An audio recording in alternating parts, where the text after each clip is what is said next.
તારીખ 28/1/2026ના રોજ Dhrol police station વિસ્તારમાં અપહરણનો ગુનો બનેલ હોય, જેમાં 5 વર્ષની બાળકીનું અપહરણ કરવામાં આવેલ હોય.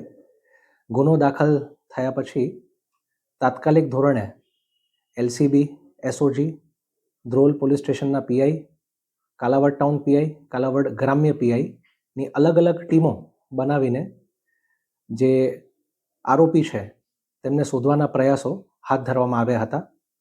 જામનગર જિલ્લામાં નાકાબંધી કરવામાં આવી હતી. તે ઉપરાંત સીસીટીવીની ફૂટેજ ચેક કરવામાં આવી હતી. સીમ વિસ્તારમાં કોમ્બિંગ કરવામાં આવ્યું હતું તથા આસપાસના જે પણ ફરિયાદીની આસપાસના ઘર છે ત્યાં પૂછપરછ કરી નિવેદનો લેવામાં આવ્યા હતા.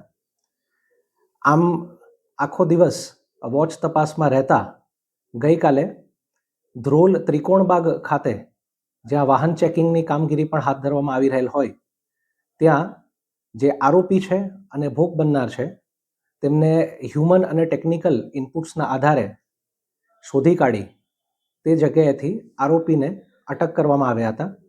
આરોપીનું નામ છે કાજુ હટુભાઈ બુદેડિયા અને જે ભોગ બનનાર છે તેમને તાત્કાલિક ત્યાંથી નિવેદન નોંધી મેડિકલ તપાસણી અર્થે લઈ જવામાં આવેલ હતા. જે બાઇક ચાલક અજાણ્યા ઈસમ છે તેમને પણ શોધી કાઢવામાં આવ્યા હતા, પરંતુ તપાસમાં હાલના તબક્કે તેઓ ફક્ત એક રાહદારીને લિફ્ટ આપતા હોય, આરોપી એમ જણાવેલ હોય કે તેની દીકરીને દવા જોઈતી હોય, તો હાલના તબક્કે તેમને લિફ્ટ આપતા હોય તેટલા પૂરતું જ તપાસમાં જણાઈ આવે છે.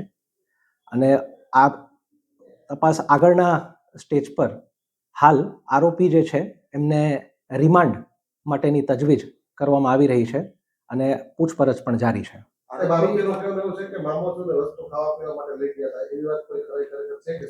હાલ તપાસના સ્ટેજ પર છે, એટલે રિમાન્ડની તજવીજ કરશું ને તેમાં જે પણ જગ્યાએ લઈ ગયા હોય ત્યાં તેમને ફેરવીને પંચનામું કરીને હાલ વધુ વિગત આપી શકશું.